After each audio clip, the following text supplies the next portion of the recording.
Shalom, selamat pagi jemaat yang diberkati oleh Tuhan. Mari bersama kita tundukkan kepala sebelum kita mendengar kebenaran firman Allah di hari yang baru ini. Bapa Surgawi, terima kasih buat hari yang baru. Kami akan menerima firman-Mu, membaca Alkitab-Mu. Tuhan tolong kami mengerti dan dimampukan untuk melakukannya. Roh Kudus, bantulah kami. Dalam nama Yesus kami sudah berdoa. Amin. Puji Tuhan, saudara sekalian, tema kita di pagi hari ini yaitu berjuang untuk memperoleh Kristus.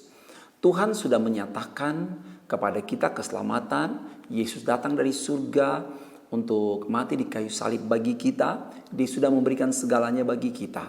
Tetapi ada bagian yang harus kita kerjakan untuk kita semakin mengenal Dia dalam hidup kita.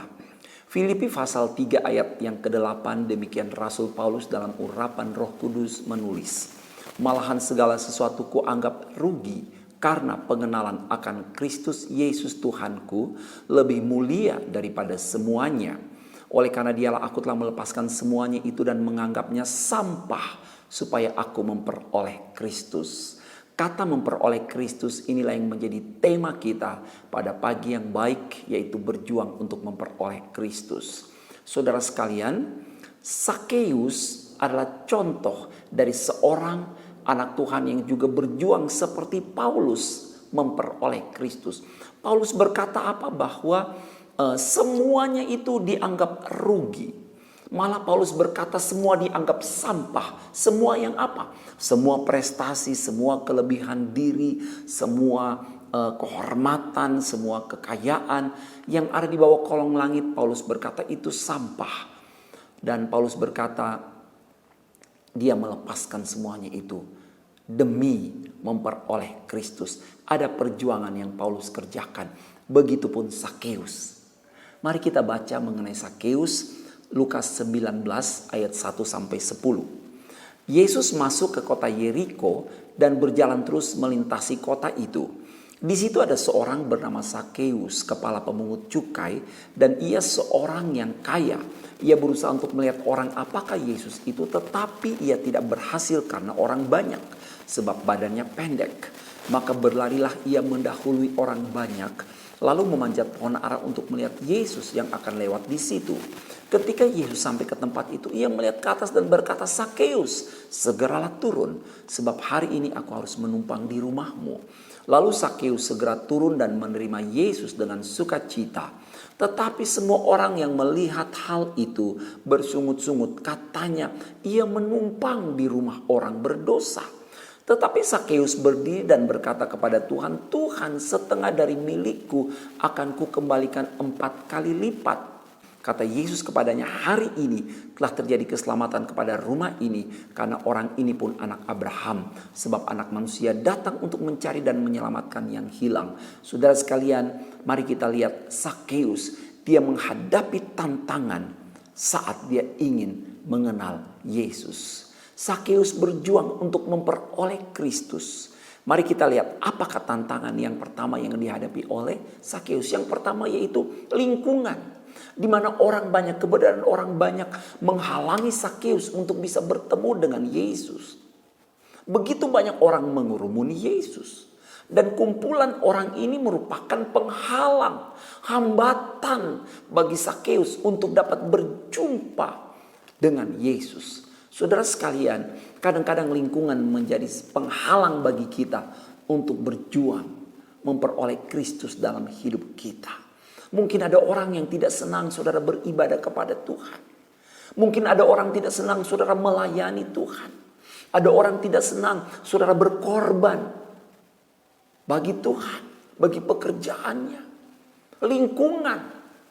Seperti orang-orang yang ada di sekitar Sakeus yang menghalangi Sakeus untuk melihat siapa Yesus itu. Tetapi saudara lihat Sakeus, dia menerjang terobosan, dia menerobos tantangan yang ada. Dia menerobos penghalang yang ada. Tidak menjadi masalah. Lingkungan yang menghalangi dia tidak menjadi masalah. Dia terus arahkan pandangannya kepada Yesus. Dia ingin merebut Kristus dalam hidupnya. Yang kedua penghalang apa? Yaitu kondisi fisik atau keadaan diri dari Sakeus.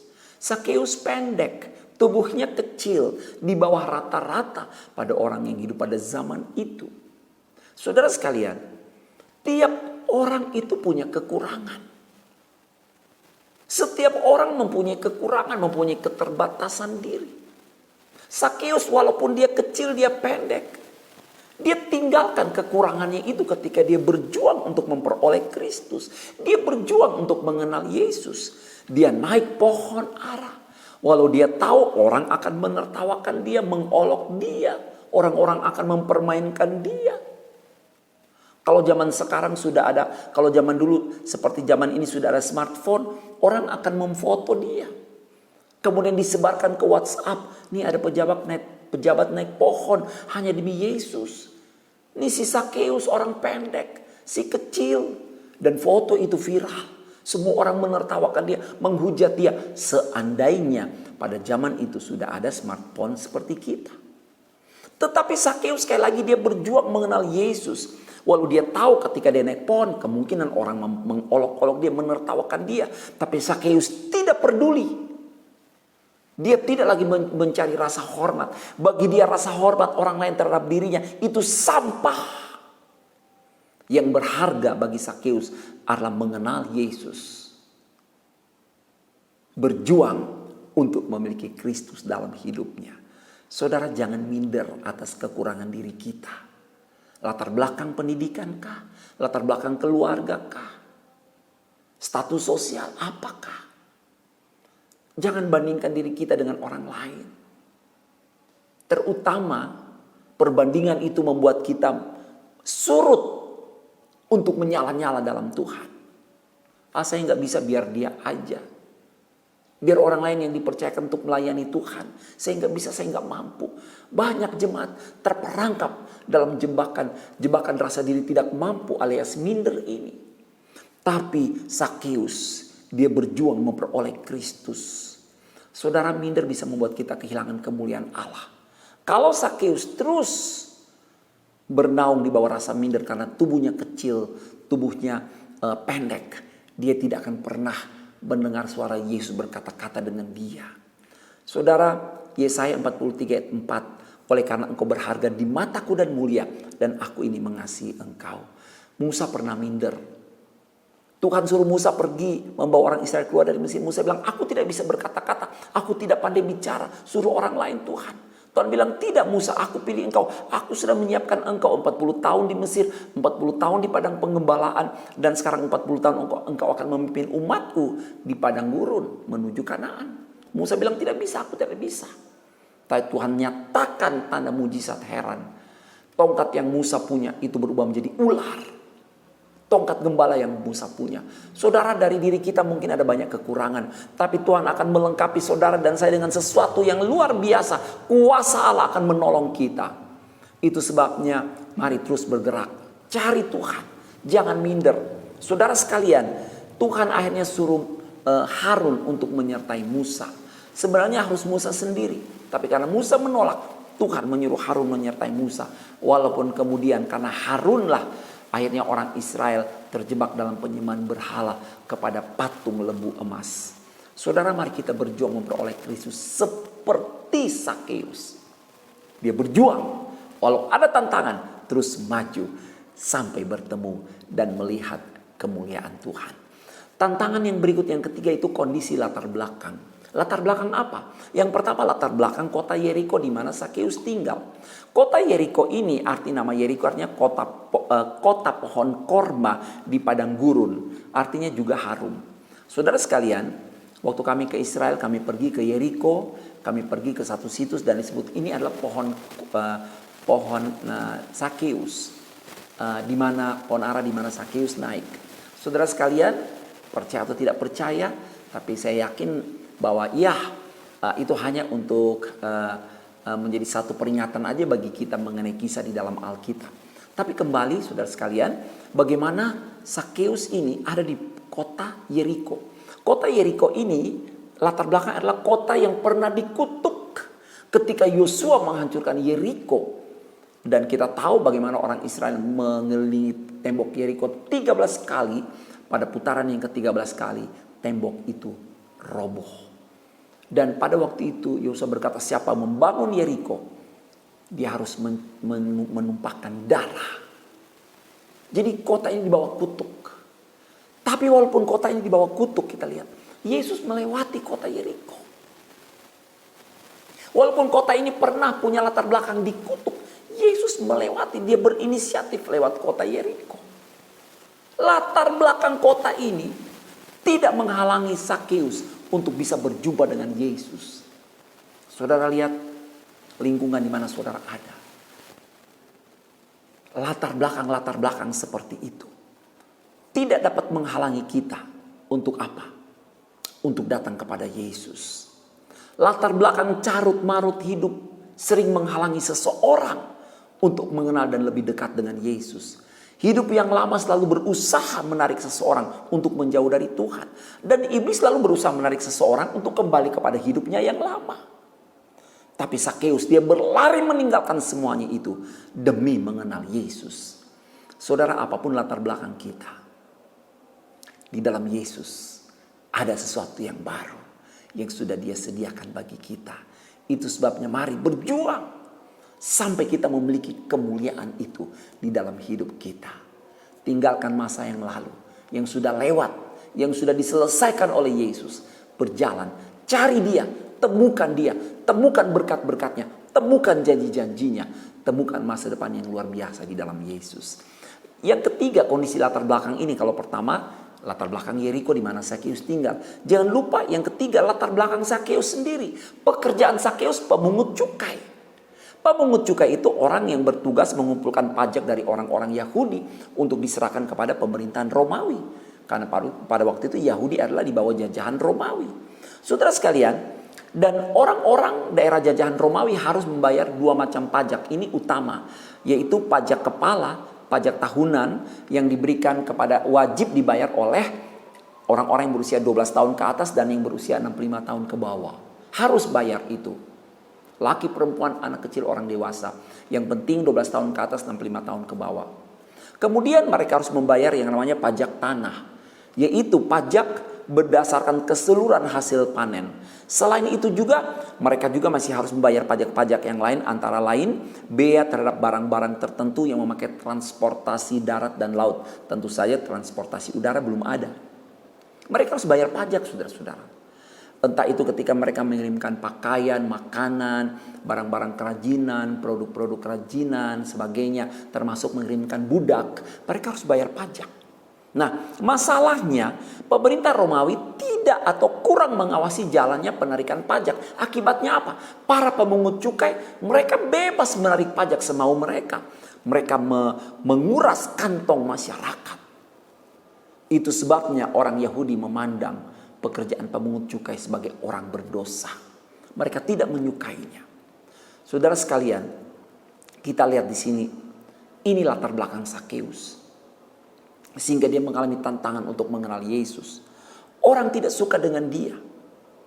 Ketika Yesus tinggal di rumah Sakeus, orang bilang, masa dia menginap di rumah orang berdosa? Orang tidak suka dengan Sakeus. Saudara bisa bayangkan ketika Sakeus berusaha untuk mendekati Yesus, tentu semua pada mengikut dia, mengusir dia. Untuk apa kau orang berdosa datang mencari Yesus? Kau tidak pantas, kau tidak layak.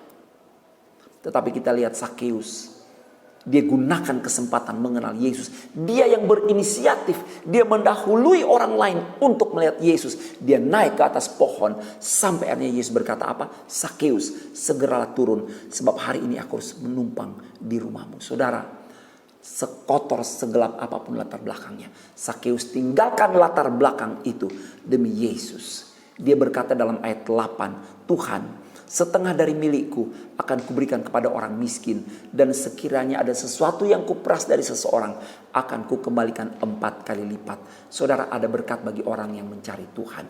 Ada berkat bagi orang yang berjuang untuk memperoleh Kristus. Di dalam ayat 9 kata Yesus kepadanya, hari ini telah terjadi keselamatan kepada rumah ini, karena orang ini pun anak Abraham. Yesus mendapatkan Sakeus, dan Sakeus pun mendapatkan Yesus. Seperti Paulus berkata dalam Filipi 3 ayat 8 tadi, oleh karena dialah aku telah melepaskan semuanya itu dan menganggapnya sampah supaya aku memperoleh Kristus. Saudara, mari berjuang untuk memperoleh Kristus. Kalau saudara sudah ada di dalam Dia, tetap tinggal di dalam Dia. Terus temukan panggilannya, terus temukan rencananya bagi saudara dan saya seperti Sakeus. Walau ada halangan, tantangan, terus mencari persekutuan dengan Yesus. Saudara, kalau kita temukan kerajaan Allah dan segala kebenarannya, semua ditambahkan kepada kita. Ketika kita berjuang memperoleh Kristus dalam hidup kita, maka semua yang sudah Dia sediakan akan Dia berikan bagi saudara dan saya. Apapun tantangannya, terus beribadah, terus melayani, terus berkorban, memberi yang terbaik, terus berdoa, dan terus hidup dalam ketaatan. Tuhan melihat semuanya itu. Dan seperti Dia lakukan kepada Sakeus, Dia pun akan berkata-kata kepada saudara dan saya, menyatakan dirinya. Bahkan Dia akan hadir dalam hidup kita. Sebagaimana Dia tinggal dalam rumah Sakeus, Dia tinggal di dalam rumah hati kita. Hari ini hari di mana Tuhan menyatakan dirinya bagi saudara dan saya. Puji Tuhan, terus berjuang untuk memperoleh Kristus. Mari kita berdoa. Terima kasih buat firman-Mu. Hamba sudah selesai menyampaikan firman. Roh Kudus akan terus membawa kami untuk semakin mengenal Engkau, memperoleh Engkau, memperoleh firman, memperoleh janji-janji-Mu, memperoleh urapan yang baru, memperoleh keselamatan yang kekal. Bapa, hamba berdoa berkati seluruh sidang jemaat di dalam pergumulan mereka. Yang punya masalah, Tuhan beri jalan keluar. Yang di dalam keadaan lemah, Tuhan beri kekuatan. Yang susah, Tuhan beri penghiburan. Yang dalam kekurangan, Tuhan cukupkan dengan kelimpahan dari Engkau. Bapa, seberapa jemaat yang sakit, baik yang ada di rumah, bahkan di rumah sakit mungkin, sakit penyakit mereka, Tuhan tolong, Tuhan jamah sembuhkan. Ampuni salah dosa pelanggaran, dan sakit penyakit dipatahkan, dihancurkan. Kami perintahkan keluar di dalam nama Yesus. Kami terima kesembuhan kekuatan dari Tuhan. Berkati gembala, staf gembala, hamba-hamba Tuhan, diaken, seluruh pelayan.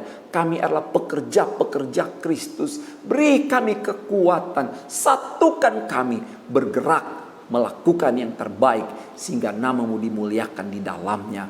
Terima kasih Tuhan. Berkati Indonesia, provinsi, bahkan kota di mana kami tinggal, bahkan RW RT di mana kami tinggal. Berkati Bapak Presiden Joko Widodo, Wakil Presiden Ma'ruf Amin, jajaran Menteri Kabinet, seluruh para medis, dokter, perawat, bahkan TNI Polri diberkati oleh Tuhan. Terima kasih untuk hari ini Bapak, kami beraktivitas kembali, kami percaya kami tidak sendiri karena Tuhan menyertai kami. Allah Immanuel bersama kami. Kami terima berkat di dalam nama Bapa, Anak, dan Roh Kudus. Dalam nama Tuhan Yesus Kristus kami sudah berdoa. Haleluya. Amin. Shalom, Tuhan memberkati. Puji Tuhan.